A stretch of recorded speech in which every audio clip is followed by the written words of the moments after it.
नमस्कार, स्वागत है आपका द न्यूज़ लॉन्चर पर। मैं हूं अशोक वानखेड़े, लेकर आया हूं आपका अपना कार्यक्रम द डायरेक्ट हिट। बिहार में विधानसभा के नतीजे तो आ गए, लेकिन फिर बीजेपी के अंदर शुगबुगाहट भी शुरू हुई।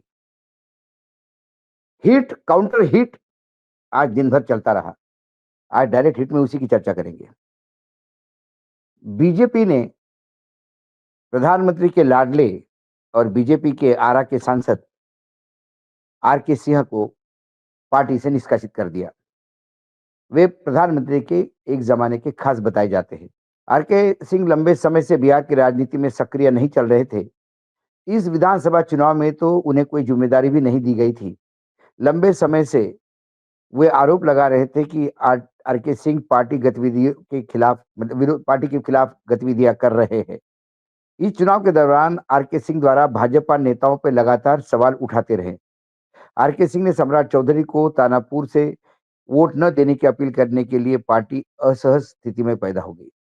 इसके अलावा आनंद सिंह और विभा देवी जैसे विवादित दागदार नेताओं को भी टिकट देने पे उन्होंने नाराजगी जताई।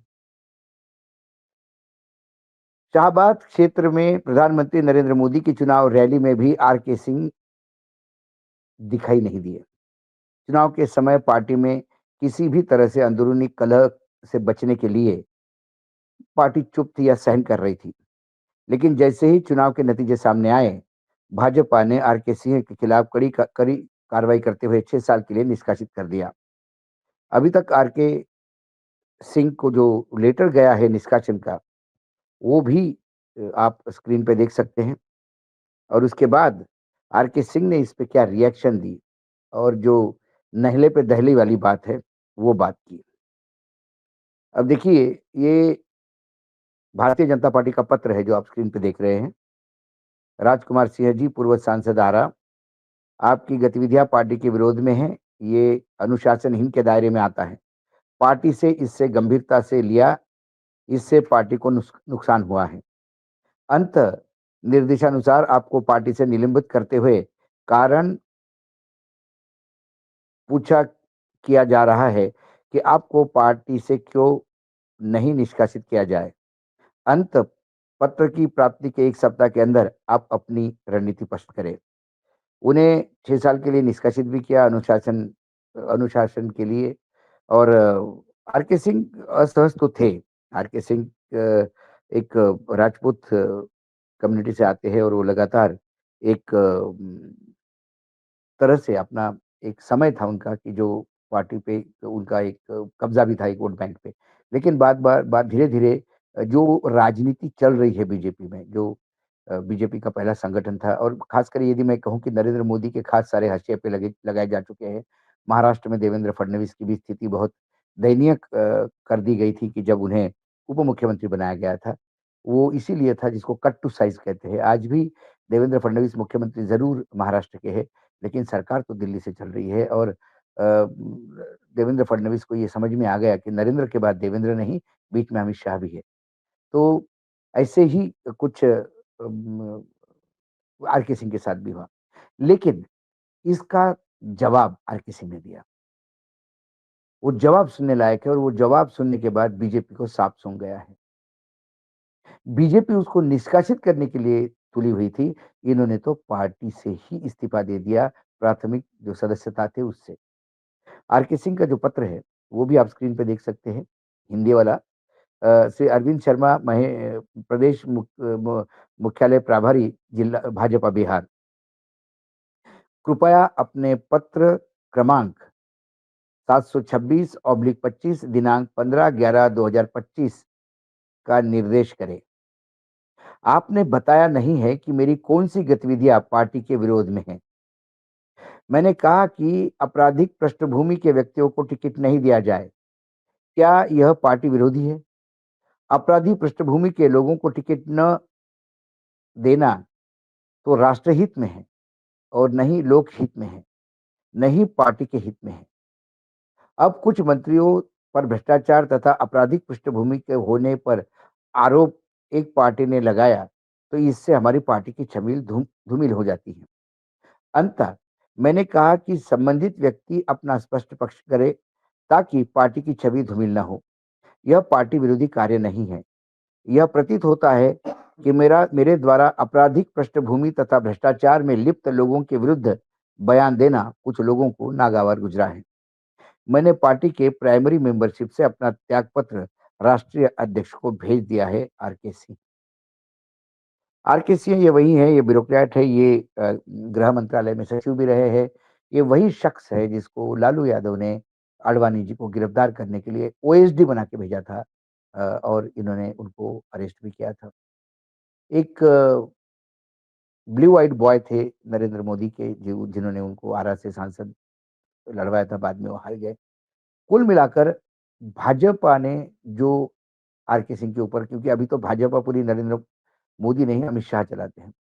तो अमित शाह ने बहुत कड़वे घूँट पिए पूरे चुनाव में, और लगातार उनको लग रहा था कि ये जनसुराज पार्टी की भाषा बोल रहे हैं मानो।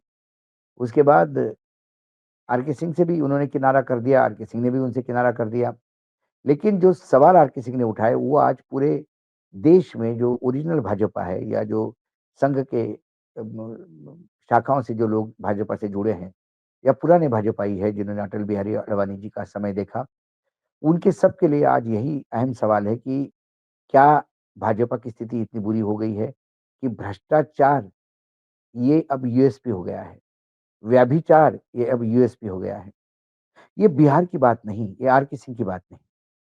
आरके सिंह ने जो सदस्यता से जो अपनी इस्तीफा दे दिया है, उसमें उसने जिन चीज़ों को रेखांकित किया, क्या भ्रष्टाचारी और दुराचारी नेताओं के खिलाफ बोलना, ये क्या पार्टी हित में नहीं है? सवाल सम्राट चौधरी को लेके बहुत सारे हैं। सम्राट चौधरी को तो पूरा खुला पन्ना बिहार के राजनीति में है, और ये भाजपा कैसे सहन करती है ये भी पता नहीं। ऐसे कई उदाहरण में हर राज्य में ऐसे उदाहरण मिलेंगे जहां भ्रष्टाचारियों को तवज्जो दी जाती है। प्रधानमंत्री नरेंद्र मोदी जी ने 3 महीने पहले जिस शख्स को सबसे भ्रष्ट कहा था, 75,000 करोड़ रुपए का सिंचाई घोटाला, 25,000 रुपए करोड़ का बैंक घोटाला, कोऑपरेटिव बैंक घोटाला, उसी को उप मुख्यमंत्री 3 महीने बाद बनाया जाता है, तो फिर भ्रष्टाचार के खिलाफ लड़ाई कहाँ गई? ये सवाल महाराष्ट्र के भाजपाई पूछते हैं।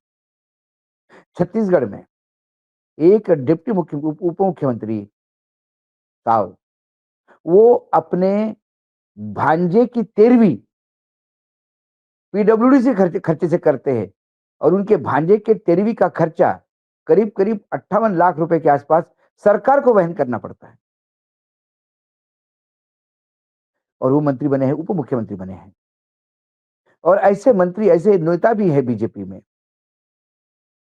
कि जिनके पिताजी के ईमानदारी के कस्में लोग खाते हैं, जिनके ईमानदारी के लोग कस्में खाते हैं, वो विधायक बन के सड़ रहे हैं, क्योंकि उन्हें जगह नहीं है। छत्तीसगढ़ की तो पूरी सरकार ही अडानी चलाते हैं, ऐसे आरोप लगाए जाते हैं। मध्य प्रदेश में भी वही है।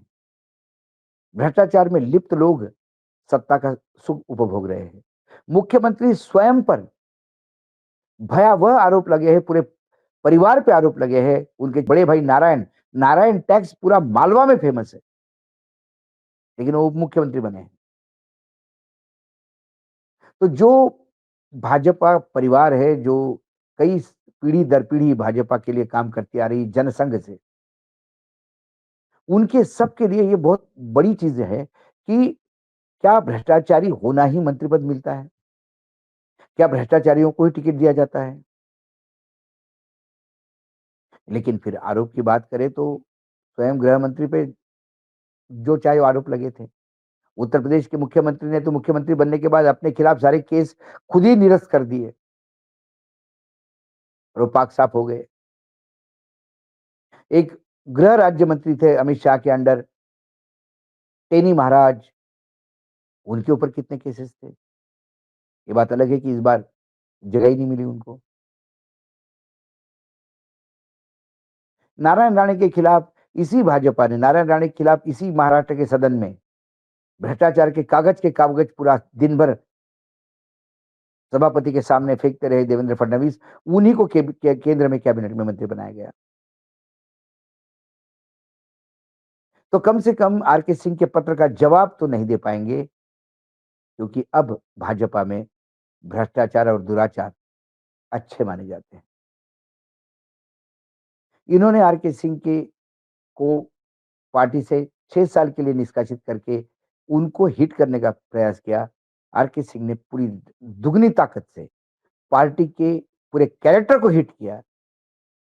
चाल, चरित्र, चेहरा तीनों को चैलेंज दिया, ये बोल के क्या भ्रष्टाचारियों के खिलाफ आवाज़ उठाना पार्टी विरोधी है और यदि ये है, तो भ्रष्टाचारियों के पार्टी में मैं रहूँगा नहीं और उन्होंने इस्तीफ़ा दिया। डायरेक्ट हिट में इतना ही, कल फिर आता हूँ किसी विषय के साथ। तब तक के लिए नमस्कार, देखते रहिएगा द न्यूज़ लॉन्चर।